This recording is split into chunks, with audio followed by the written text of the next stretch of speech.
Today the church remembers Julian of Norwich, who lived in the 14th century. We know her through her book, The Revelations of Divine Love. She's believed to be the first woman to have written a book in English which survived. Her name is taken from St Julian's Church in Norwich, where she lived most of her life as an anchoress.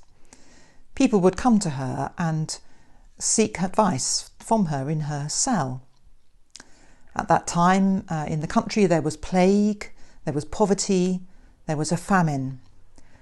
So Julian must have counselled many people in a lot of pain.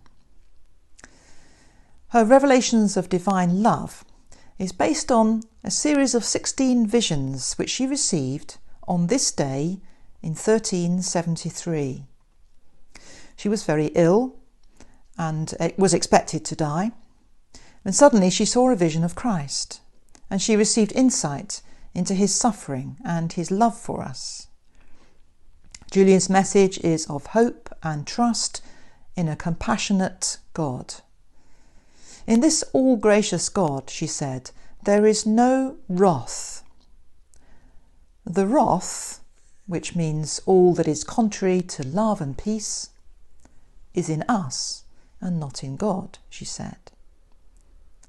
Famously, Julian referred to God as Mother and used women's experience of motherhood to explore God's love for us. There's biblical precedent for this because although the Bible usually refers to God as He and uses a lot of male-oriented terms and metaphors like Father, there are also passages with female images. A good one is in Hosea chapter 11, where God says, "It was I who taught Ephraim to walk, I who took them up in my arms. I led them with cords of human kindness, with bands of love.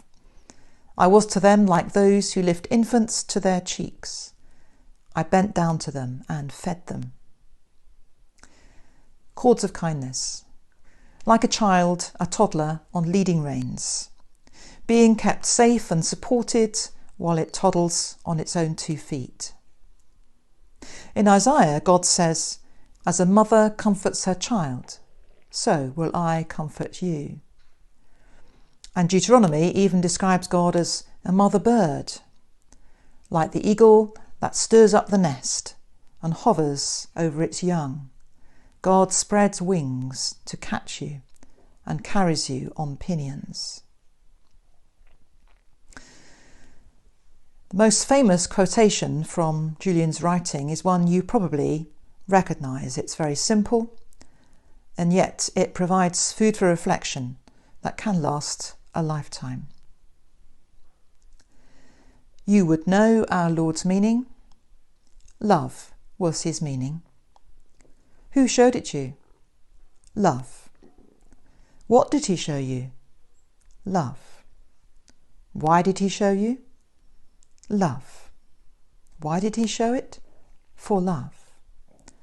Hold on to this, and you will know and understand love more and more.